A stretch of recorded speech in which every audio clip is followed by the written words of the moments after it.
Before week 11 begins in your fantasy football league, right now is the perfect and maybe last time to trade for a wide receiver who can help you win your championship. Trade deadlines are coming up in your league, and right now might be one of the final moments that you can improve your fantasy team before the postseason. And one of the ways you can do that is by trading for Marvin Harrison, who is probably the perfect buy low candidate right now because news just broke that Marvin Harrison is going to have appendicitis. He's going to miss week 11. Potentially this puts him in doubt for week 12, and probably the person who has him in your league is frustrated because not only this past weekend did he, I would say, frustrate a ton of fantasy managers, including myself in a league that I had him. He had 3 catches, 33 yards, and a touchdown, which you might be like, okay, he had 12 fantasy points. Why are you so mad? Well, he had 12 targets in this game. Jacoby Brissett just kept targeting Marvin Harrison. He had a big drop. He had another end zone target that could have easily been another touchdown. He should have had a massive game. If you get targeted 12 times, minimum, you should be catching 6 to 8 of those as a wide receiver 1 on your team, not 3. That is obviously very frustrating, but it's also important to point out that the usage has been really good since Jacoby Brissett took over. Check out JJ Zacharyson, late round quarterback on Twitter. His tweet right here, he says Marvin Harrison had a 27% target share against Seattle,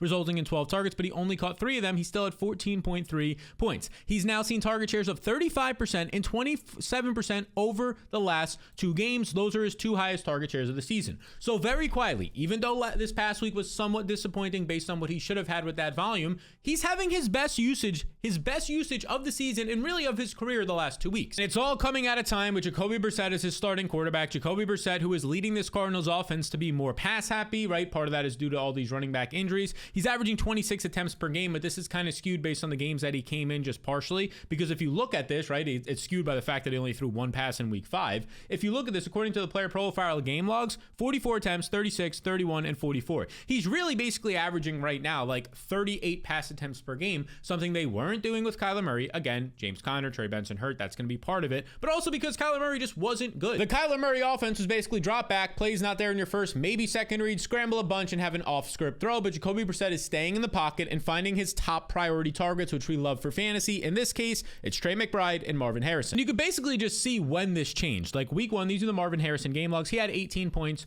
with Kyler Murray. Then he had like an 18-point game as well on Thursday Night Football. But really, these last couple of weeks, 14 points, 23 points with Jacoby Brissett. Since they've returned from their bye week, things have been looking really good. We're talking 11 targets per game. That is an intentional shift to go more towards Marvin Harrison, the top priority, the top 10 overall pick from last year from this draft class that they spent a lot of capital on. They're finally starting to get him involved. And when you look at it, like obviously Trey McBride's basically a wide receiver. He's been the best tight end in fantasy this year. He's been one of the best overall players, probably a top 15 overall player if we were to redraft today, if not higher in fantasy. But outside of that, like Marvin Harrison on the outside at least, with Trey McBride operating in the middle of the field, no competition. Michael Wilson is fine as a wide receiver 2 at best. Greg Dortch is fine as like a 3rd or 4th option, but there's nobody else here. So these games that we saw this past week of 12 targets for Marvin Harrison, of 13 targets for Trey McBride, that should only continue. I think right now Marvin Harrison, when you factor in the recency bias of what his usage has been trending up, and now that he's going to miss some time, probably only a week, maybe 2 with this appendicitis, you'll probably have more updates by the time this releases on Thursday. The good news though, all of this is making his price point a little bit cheaper. Look at some of the trades that have literally happened today, and this is as recent as this news just breaking. Somebody traded Marvin Harrison for Stefon Diggs. I get Stefon Diggs has touchdowns in 3 straight games. Marvin Harrison has a way better role in his offense. Marvin Harrison for Aaron Jones, I'll still take Marvin Harrison there. Marvin Harrison for Alvin Kamara, off of Alvin Kamara's arguably best game of the year, definitely best game since week 2, 115 yards, but now Kamara goes on bye, older running back, bad offense late in the season. I'll take the 2nd-year wide receiver who is on trending right now for a breakout. Kyler Murray's not going to play for another 4 to 8 weeks if he even returns this year. Jacoby Brissett is an upgrade, at least we've seen so far, for Marvin Harrison. I'd be buying low. And I'm also trying to send some trades right now for Quentin Johnson. I currently have one out there that I'm trying to hope that it gets accepted right now, because this past week, very quietly, when you look at the game log, it's like, oh my God, Quentin Johnson disappointed again. Although he led the team with 5 catches, 42 yards, sure, so only 9 fantasy points, but more importantly, led the team in receptions, led the team with 10 targets in this game. And if you look at it, it wasn't just 10 targets. He was the first read, by far the most in this game right here. This is according to Devi Yusuf over on Twitter. He's getting this data from Fantasy Points. He says Quentin Johnson led the Chargers in first read target share in week 10, and it wasn't close. Look at this target share right here. First read. So obviously, if you know football, you know what a first read target share is, right? First read means the quarterback drops back, his first read. So the priority read on that play, Quentin Johnson led the team this past week 29% of the time. Nobody else was even close. Oronde Gadsden was second with 18%. If you take out the tight end who left that game early with an injury, the rookie, the next closest was Keenan Allen, third on this list, 15% of the time. So 2 times more than any other receiver on this team, Quentin Johnson was the priority. Now you might be saying, oh, this is just a 1 week thing. He's been bad the past month of the season. Okay, but let's add some context. Because sure, the past month of the season, it hasn't been good. If you look at this over on the right side of the screen, is his last 5 games, just 8.8 fantasy points per game, 5 targets per game, 33 yards per game. That's pretty gross. That's a bench player. But his first 4 games, 20 fantasy points per game or so, over 9 targets per game, over 84 yards per game, was downfield, getting targeted downfield often, right? So here's the thing about this. A couple of things changed this past week. First off, he's now 2 to 3 weeks removed from a hamstring injury that he only missed 1 game for, that I do believe was lingering for at least 1 or 2 of those other games where he struggled, including getting a goose egg. And secondly, in this game this past week, Oronde Gadsden, the rookie tight end, left the game with an injury, but he got an MRI. It revealed it is just a quad bruise that will have him day to day. Now, assuming this isn't a bone bruise, we didn't get any clarification. A bone bruise would probably keep him out a couple of weeks, or at least make it very difficult to play through that. A quad bruise, maybe he even plays in week 10. Either way, Quentin Johnston's usage was changed this past week. He was getting a lot of short area targets, partially because of Oronde Gadsden getting hurt, and partially because Chargers offensive line is so banged up. They lost Joe Alt, they've had Mekhi Becton banged up right before the season, Rashawn Slater. Like, all this is happening, so Justin Herbert has to get the ball out quick, and this past week he was looking all early and often Quentin Johnston's way. Now, of course, when you look at the wide receivers here, like Ladd McConkey is still heavily involved. Ladd McConkey is still the number 1 here. Keenan Allen, maybe he gets more involved with Oronde Gadsden, has to miss time, but this is an aging veteran getting deeper into the season. Naturally, you're going to expect him to slow down. Quentin Johnston, to me, is the number 2 pass catching option on this team rest of season. I get Gadsden's been good at the tight end position. He's still a rookie tight end. I get it. He's had a couple of good games. I'll still take Quentin Johnston over Gadsden rest of season. And if that's the case, then number 2 for Justin Herbert, who's playing awesome right now, despite the fact that he has no offensive line protection, no run game for the most part the past month, without Amari on Hampton, without Najee Harris, obviously, all these guys. He's still playing well. When you look at the upcoming schedule, it's some pretty good matchups here. You're going to get the Jaguars and the Raiders the next couple of weeks, and then in the fantasy postseason, you're getting the Chargers having a very great matchup. In the fantasy postseason, you're getting this matchup against the Dallas Cowboys in the semifinals, matchups against the Chiefs, which should be a game where maybe they trail and have to throw. Quentin Johnston had a good game against the Chiefs in week 1. At home against the Texans isn't a great matchup, but that would be fantasy championship week. If you need him, I think I'm definitely starting him in that one. If you don't, well, hopefully you have somebody else at that point, but I would say the matchups against the Chiefs and the Chargers in the fantasy championship are good to great matchups. Current deals happening right now for Quentin Johnston. I mean, Terry McLaurin, Sam Laporta, Romeo Doubs, Xavier Worthy. I'd be trading all of these guys. Deebo Samuel, Garrett Wilson's going to miss at least another 3 weeks. If you're not a playoff contending team and you need guys right now, I'd trade all these guys to go get Quentin Johnston at this point. Next guy I want to talk about here is Keon Coleman. Not because I want to trade for Keon Coleman, but because if there's any way in hell, and it might not be a 1-for-1 deal, but I am trying to trade away Keon Coleman after he finally had a decent game for the first time since week 1. And oh yeah, in week 1 against the Ravens, that high scoring game, he basically had a good game. He only had a good game because of a deflected pass for a touchdown for the most part. It's been a bad second year for Keon Coleman. By all accounts, he's probably looking like a bust right now, but 3 catches, 46 yards and a touchdown this past week. He at least put up a nice fantasy day on 8 targets. But here's the thing. This was the rare occasion where 1, it was a good matchup against the Dolphins, and 2, the Bills trailed the entire game, so they had to throw way more, which allowed Keon Coleman to actually see 8 targets. Because in this game right here, Josh Allen threw the ball 40 times. Josh Allen's in so many games this year, this offense has basically leaned on him running the ball and James Cook running the ball. James Cook, only 13 carries in this game. Josh Allen, only 4. More weeks than not, this is going to be close to 20. This is going to be like 8. You're going to see the backup running backs getting involved for 4 or 6 carries. They're going to run the ball most weeks 30 plus times and only pass the ball at most 30 times. So that's one reason to be trading Keon Coleman. And again, you're probably not going to get a lot for him 1-for-1, but put him in some sort of package to get the deal over the hump. And you can see Ryan Heath on Twitter right here. He says, today was the first time Keon Coleman exceeded 45 receiving yards in a game since week 1. 45 yards or 12 fantasy points since week 1. Khalil Shakur has led the team in targets over each of the past 6 games, averaging a 26% target share.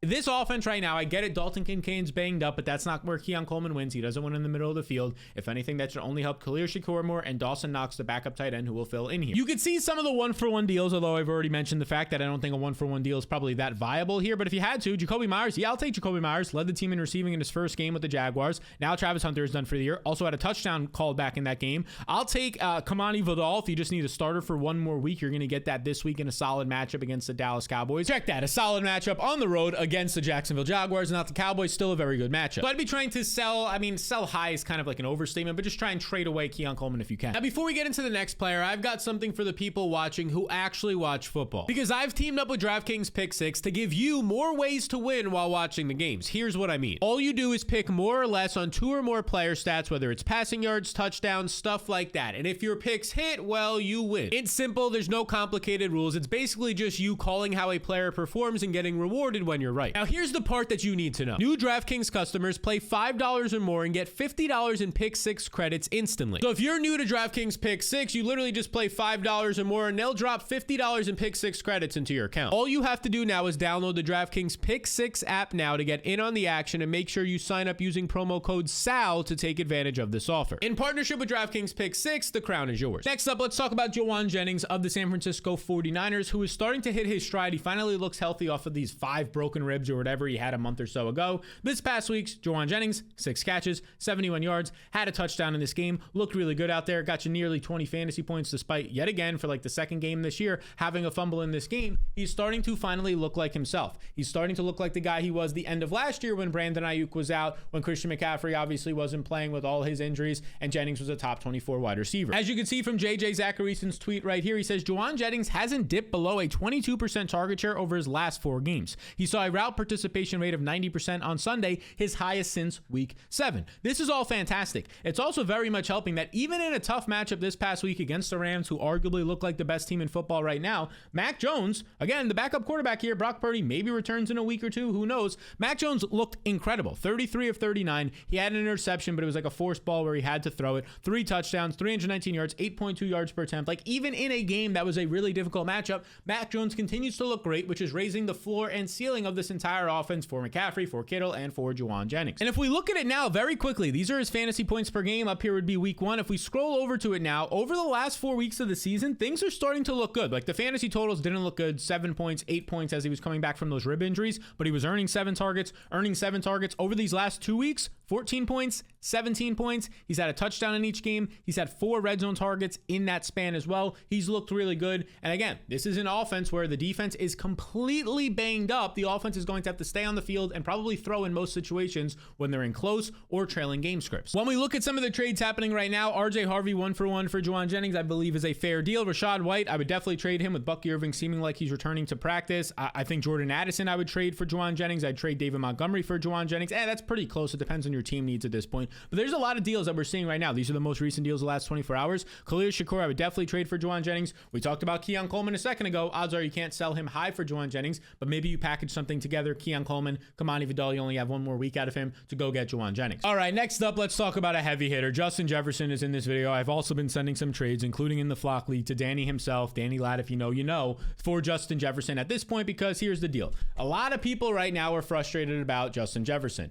They're basically saying the fact that they spent the top 10 pick on him, JJ McCarthy has looked pretty terrible all year long, and people are starting to panic. Now, I get all that, but it's very likely that this is the floor for Justin Jefferson. Like, he only had 4 catches for 37 yards this past week, but he still led the team with 12 targets. They force-fed Justin Jefferson targets this past week. The target share is still elite. Led the team with a 35% target share this past week, people. Ran 98% of the routes. He's still extremely talented. This is still the same Justin Jefferson that in past years with Nick Mullins, Joshua Dobbs, Sam Darnold was still week in and week out an easily top 10 wide receiver. I get that JJ McCarthy hasn't been good, but I still think that there's hope that he can still get it done with this guy. And this is a pretty good tweet to kind of show you that this is probably the floor for Justin Jefferson from Late Round Quarterback on Twitter. Justin Jefferson saw a 29 to 30 plus, depending on the source, percent target share against the Ravens, but he scored just 7.7 points. That's the first time he's been below 10 fantasy points in a game this season. So again, I get it that people are panicking. He just went below 10 fantasy points. It was the first time he's done that this season. He's rarely done that in his career. This is literally the floor. This is the low point. So if you're selling him right now, you're probably selling him at the low point, which for the people watching this, for most of you, go ahead and try and send an offer for him while that person is panicking. You might be able to get like a Chris Olave deal done for Jefferson, and maybe there's like another piece in there as well. I love Olave. I have him in multiple leagues. He's been great all year long, but I sure would rather have Justin Jefferson rest of the season. So right now, some trades that have currently happened, 1-for-1, Nico Collins off of his best game of the year. I'd rather have Justin Jefferson. Drake London, I think that one's actually pretty close. I'd probably hold on to London based on the numbers that he's been putting up these last couple of weeks.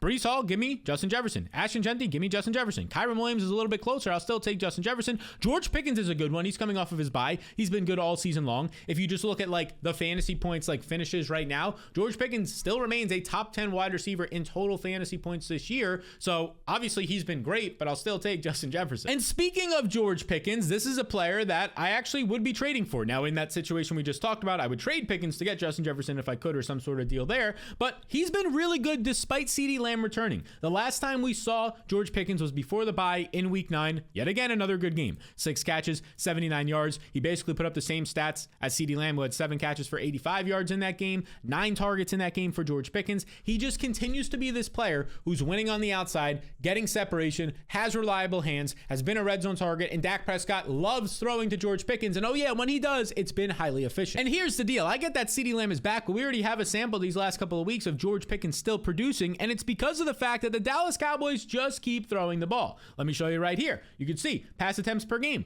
nearly 37 pass attempts per game for Dak Prescott. Oh, deep attempts, top 10 in the NFL. Oh, red zone attempts, they're throwing at a top 5 rate in the red zone right now. This is an offense that, because their defense is so bad, they have to continue to either trail in games in the second half or play close games, or they're forced to keep having Dak Prescott throw the ball. Javonte Williams has been good this year. They still need to throw the ball with Dak Prescott. Their offense is built to pass first. And that's been benefiting George Pickens, who very quietly is one of the best cheat code wide receivers in the NFL. It's been a while since the offseason that we talked about cheat codes. What are cheat codes in fantasy? It's how I deem them. Your deep targets plus your red zone targets. They're cheat codes because they give you big fantasy point outcomes in just one play. Red zone targets lead to touchdowns. Deep targets lead to these explosive plays of 20 plus yards, potentially also touchdowns. So you're talking about George Pickens right now, top 10 in deep targets, top 10 in red zone targets. He has 25 combined cheat code targets this year. That is top 5 amongst all wide receivers. Now, of course, he was getting a good amount of those when CeeDee Lamb was out, but he's also been seeing a good amount of them every single week since CeeDee Lamb returned. And since CeeDee Lamb returned these past couple of weeks, what are you getting out of George Pickens? Here's his game logs. Oh, just 9 targets, 7 catches, 78 yards. 9 targets, 6 catches, 79 yards, 82 yards, right? He's basically averaging 80 yards per game since CeeDee Lamb returned. The only thing is he hasn't found the end zone just yet, but that is going to come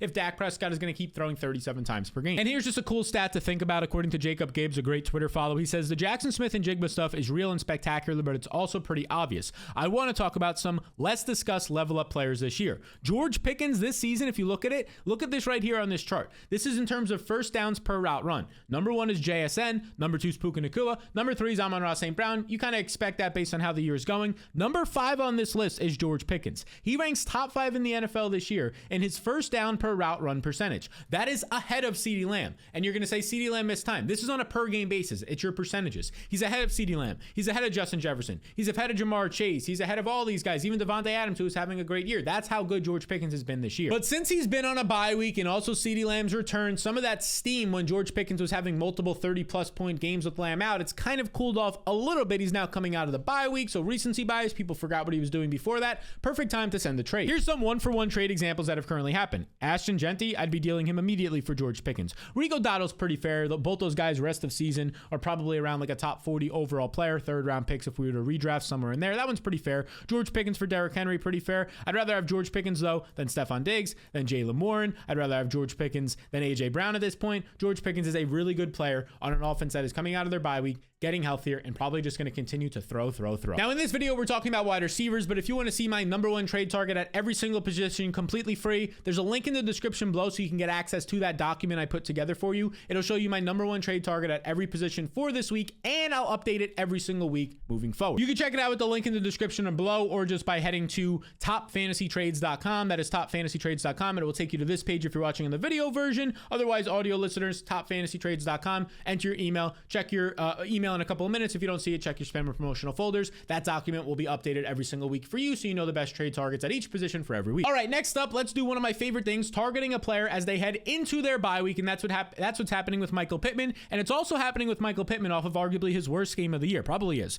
2 catches for 19 yards in this game for Michael Pittman. Meanwhile, Tyler Warren was going off for 99 yards. Alec Pierce had his first touchdown at 84 yards. Jonathan Taylor obviously had 285 total yards, was an absolute monster, 3 touchdowns, walk-off win, was an absolute MVP caliber player in this game. So all those guys are going off, and meanwhile, Michael Pittman isn't doing all that much. And lately now, Alec Pierce had a touchdown this past week, had 100 yards the week before that. Alec Pierce is starting to steal the shine from Michael Pittman. And now Pittman goes into his bye week. So you're getting a guy who the other receivers on his team are producing, the tight end on his team is producing, he just had a bad game, now he goes into the bye, so you can't use him. So all of that recency bias of how good, if we pull it up on Player Profiler's game logs right here, how good Michael Pittman has been for the most part this year, people are going to forget that because of one down game and now the bye week. You're talking 20 points, 19, 15, 15, 21, 23, 20. Like literally before this bad game this past week, you had 20 plus points in 3 straight games for Michael Pittman, but now people are already forgetting about it. I'm getting panic questions about him. I'm getting questions if Alec Pierce is the number 1 on this team. Alec Pierce has been good. He's probably going to get $20 million a year this offseason. He's been great. But so has Michael Pittman. He's averaging 7 targets per game so far this season. Michael Pittman, who is finally healthy healthy this year, is looking like a legitimate stud. He's top 20 or so in yards after the catch. He's top 20 in receiving yards. He's 6th in receptions this year.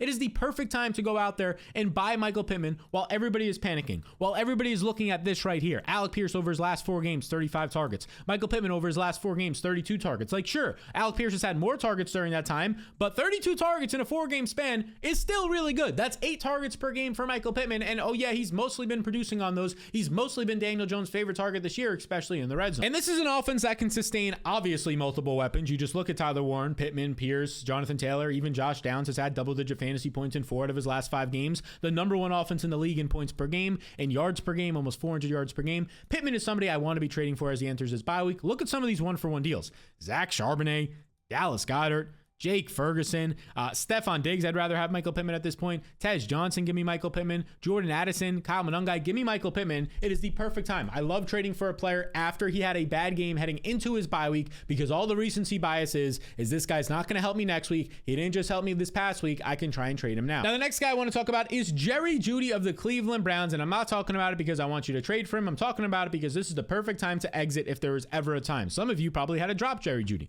This past week, though, 6 catches, 78 yards, a touchdown in this game. He looked really good. He had a team high 12 targets. He had 8 more targets than any other wide receiver on this team. Cedric Tillman made his return, had 2 catches for 11 yards, or his second game back from injury. But Jerry Jeudy, I get it. If you're talking about Jerry Jeudy overall, he basically has not had a game like this since Jameis Winston left the team midway through last year, right? That's how bad it's been for Jerry Jeudy. You can see here, Jerry Jeudy just scored 19.8 points in week 10, according to JJ Zacharyson on Twitter. That was the first time he scored more than 10 fantasy points in a game since week 1. His 37% target share was by far his highest of the season. So here's the deal. This was the ceiling on Jerry Jeudy. We are literally entering week 11, and he finally just saw his most points since week 1, the most points in 10 weeks, his highest target share of the season. Don't get me wrong, it was a very good game for him. Dillon Gabriel actually was able to get him the ball. But that said, his quarterback is still Dillon Gabriel, who after that game was still named the starter. Dillon Gabriel, if you look at it, currently ranks amongst all qualified quarterbacks this year 37th in yards per attempt, 36th in passer rating. If you're talking about expected points added, your quarterback efficiency, it's like kind of an overall stat for that, 69th. His expected points added are -8. He is literally contributing -8 points to the Cleveland Browns offense this year on average when he starts a game. That is absolutely insane. That is insane. He's been really bad. Sure, he had 1 good game. This is the peak for Jerry Jeudy. I know a lot of you watching this are smart. If you're still watching fantasy content in week 11, I get it. You're serious players. You're probably saying to yourself, Jerry Jeudy stinks. Nobody actually wants him. But believe me, there are people in your team, especially people who have players on bye this week like Chris Olave and the Colts wide receivers, who will trade you something, even if it's just fab. Even if it's $20 fab for Jerry Jeudy, go and make that deal right now. Get something for Jeudy while you can. Because this Browns offense is terrible. We showed you that Dillon Gabriel's terrible. We don't know what Shedeur Sanders will do when and if he starts. The Cleveland Browns right now rank 4th in total yards and total points per game. It's not getting any better for them. This is an offense that, sure, Jerry Jeudy doesn't have a lot of competition with Isaiah Bond banged up, with Cedric Tillman coming back from his own serious hamstring injury, but the tight ends are there. They want to run first when they can. Jerry Jeudy having 12 targets this past week is obviously an outlier. On the season, he is averaging a very respectable 7 targets per game, similar to the target volume that Michael Pittman is seeing, but that target volume is coming from bad quarterbacks, they're inaccurate passes, and they're not on sustained drives or in the red zone. Jerry Jeudy is an obvious sell. Get whatever you can for him. Some 1-for-1 deals. Aaron Jones is a joke. Go get Aaron Jones ASAP. I'd be selling Jerry Jeudy for Josh Downs, who's going into his bye week. I mentioned double-digit fantasy points in 4 of his last 5 games. I'd sell Jerry Jeudy, honestly, at this point for Blake Corum, who's had 13 carries in back-to-back games, and if something happened to Kyren Williams, who's had multiple foot injuries during his career, Blake Corum is now probably a borderline top 5 running back week in and week out for fantasy football at Matt Good Rams offense. I'd sell Jerry Jeudy for Kamara going into his bye off of a good week. I'd sell Jerry Jeudy for sure for Quentin Johnson, who we talked about earlier, for Parker Washington, who's had 17 fantasy points in back-to-back games. And oh yeah, now Travis Hunter is done for the year, and Brian Thomas still has a high ankle sprain. Sell Jerry Jeudy if you can. So these are 7 wide receivers that you should be trading for, and a couple that you should be trading away in your fantasy league. If you want to see the running back version of this video to help you make more and better deals, to help you win more matchups and win your fantasy league, you can check out that running back version of the video that dropped yesterday right here. I think it's going to help you out a ton.